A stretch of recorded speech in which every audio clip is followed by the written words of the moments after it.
Today, let's make some fun fabric Easter eggs perfect for the season. Welcome, I do sewing and DIY related content, and today we are making fabric Easter eggs. So I have this pattern piece here. I got this offline from a free pattern and I will link it down below. And I have various colors of light color cotton material. So for this, you're going to take your pattern piece and you want to cut out 4 pieces out of your fabric. So I have folded this fabric so that when I cut it, it will be all 4 at once. This pattern is very forgiving, so it's okay if it's a little bigger or a little smaller. It really just depends on how big of these eggs you would like.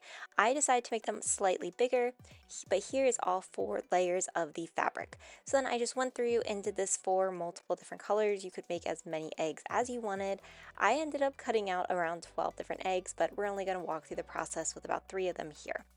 Once you have all of your eggs cut out though, it is then time to start pinning them. So you're going to take 2 pieces with right sides together and then just pin them up along one of those curved edges. Now my fabric looks the same on the front and the back. It's really hard to tell the difference between the right and wrong side, but if your fabric does have a right and wrong side, be sure you're matching with right sides together, and then you're just going to be pinning it up for these 2. Then we're going to take a seam along both those curved edges. Now for the seam, this is just a straight stitch going all the way through, being careful to sew on that curve, and I have a video to help in case you need a little bit of assistance. But here are my 2 curved pieces for the egg, so basically this is half an egg each. Then you're just going to pin these up with right sides together all the way around the curve portion on one side, and then on the other edge you are going to be leaving a gap. So what I mean by this is we want to leave about a 2 to 3 inch gap on one of these curved edges. So starting from where the double pin is, ending where the other double pin is, and having that nice gap so that we can actually turn this right side out. Once we have it all pinned up though, what I'm going to do is then just take that seam all the way around the egg, leaving this gap so that I can use this for turning. So as you can see, I have it all nice and pinned up and ready to go. So I'm just going to go over to my sewing machine and sew all the way around, but being sure that I'm leaving that gap. Now that gap is really important, so I'm just going through sewing this all the way around using a nice straight stitch.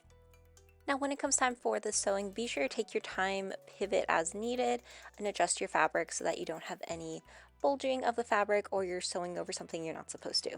So now with this, I'm going to go through and just trim and clip the curves. So cutting out these little notches into my fabric where I'm not cutting into the seam, but instead I'm just getting as close as possible using a little triangle so that this gives the fabric some room when it comes time to turn this right side out. So as I'm going through, I'm just going to do a couple more here, and then I'm going to go through the process of turning this right side out. So using that gap that we had created earlier, and just going to open this and then very carefully push the fabric through so that now we have this egg completed.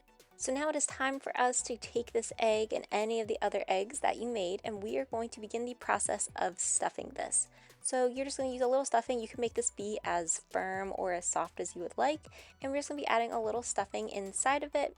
And then once you have it stuffed, you're going to go ahead and just close up that gap that we had, the opening.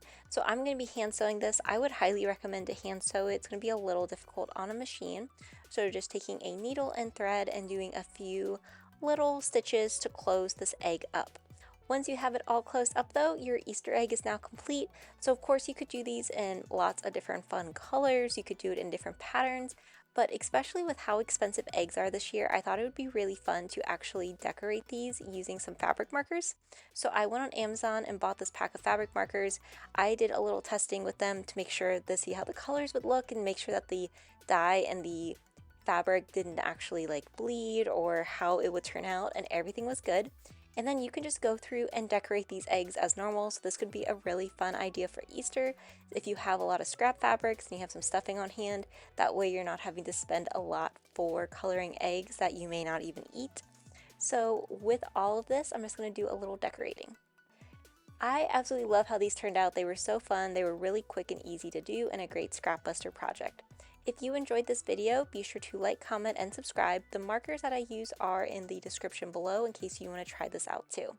I hope you have a happy Easter, and let me know what you want to see next. Thanks for watching.